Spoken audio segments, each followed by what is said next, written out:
Buenos días, el día de hoy vamos a hablar sobre el cálculo de dosis de anestésico local y vasoconstrictor.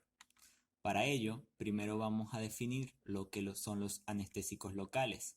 Se comprenden como toda sustancia o mecanismo que al ser aplicados en las proximidades de los nervios sensitivos periféricos suprimen la sensibilidad de una zona restringida del organismo de una forma temporal irreversible.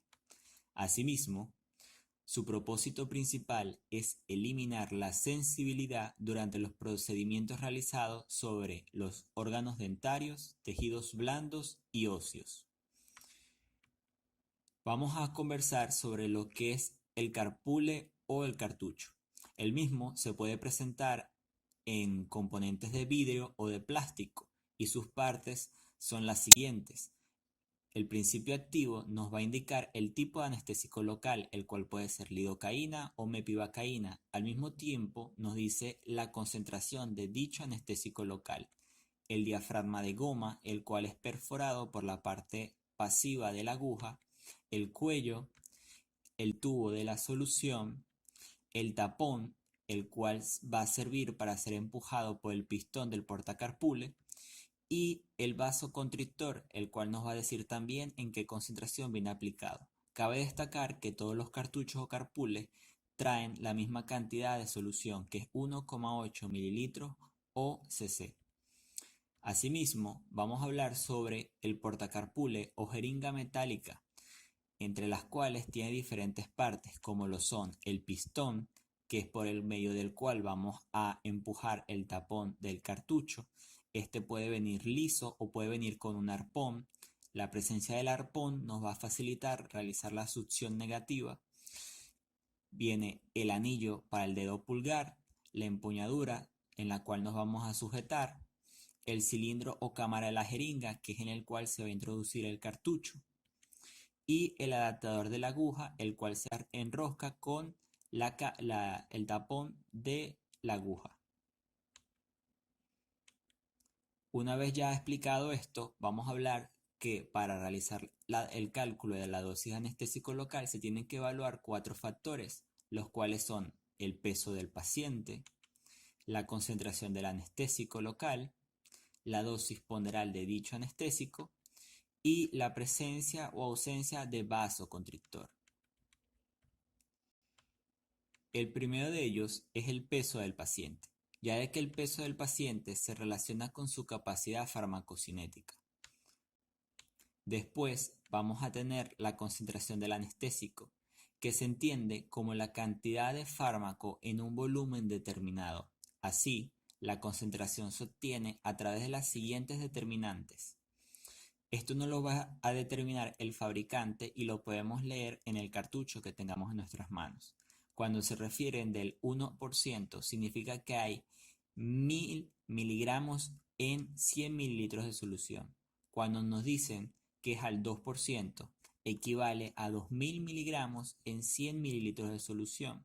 Al 3% es 3000 miligramos en 100 mililitros y al 4% es 4000 miligramos en 100 mililitros.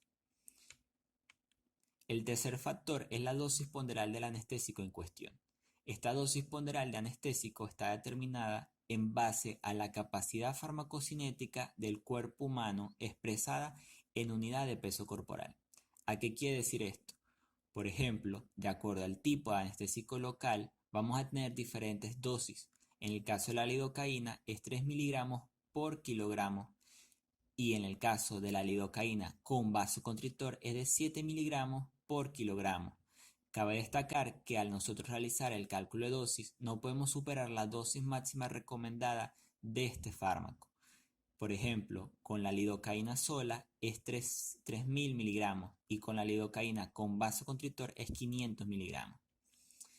A continuación se presenta la dosis máxima recomendada de una cantidad de anestésicos locales más utilizados, como es la lidocaína con y sin vaso, la mepivacaína con y sin vaso, la articaína, bupivacaína, prilocaína con vaso y sin vaso. Asimismo, el cuarto factor es la presencia del vasoconstrictor. Su concentración se expresa en partes por millón. Es así como la adrenalina o epinefrina puede expresarse en concentraciones de 1 50.000, 1 80.000, 1 100.000 y 1 120.000. Esto quiere decir que 1 50.000 significa 1 gramo en 50.000 mililitros de solución. Cuando se refiere 1 80.000 significa 1 gramo en 80.000 mililitros de solución. 1 en 100.000 es 1 gramo en 100.000 mililitros y 1 120.000 es 1 gramo en 120.000 mililitros de solución. Cuando hablamos de la presencia de vasoconstrictor, también es importante definir lo que es la reserva cardíaca, que se entiende como la capacidad que tiene el corazón para aumentar su gasto cardíaco. Esta capacidad potencial del corazón para funcionar muy por encima de su nivel basal u ordinario responde a las demandas de diversas alteraciones fisiológicas y psicológicas. Se refiere a la capacidad del corazón para adaptarse rápidamente a las demandas inmediatas que se le planteen. Cuando hablamos de la reserva cardíaca, diferentes estudios nos han clasificado en 3 tipos de reserva cardíaca, lo que es la reserva cardíaca alta, media y baja. Asimismo, se añade para los pacientes con riesgo cardíaco o circulatorio. Cuando hablamos de reserva cardíaca alta, significa que son 3 microgramos de vasoconstrictor por kilogramo. En la media es 1,5 microgramos de vasoconstrictor por kilogramo y la baja, como con pacientes de riesgo, es de 0,75 microgramos por kilogramo. Cabe destacar que cuando se realiza el cálculo de dosis con vasoconstrictor, este cálculo no puede superar la dosis máxima recomendada. Cuando la reserva cardíaca alta es de 200 microgramos, la media de 100 microgramos y la baja de 40 microgramos. El tipo de reserva cardíaca lo vamos a determinar a través de la anamnesis que realicemos a nuestro paciente. Un paciente con una reserva cardíaca alta es aquel paciente que tiene una actividad física constante, mientras que aquel paciente con una reserva cardíaca baja es aquel paciente que normalmente es sedentario y no realiza ningún tipo de actividad física. Muchísimas gracias.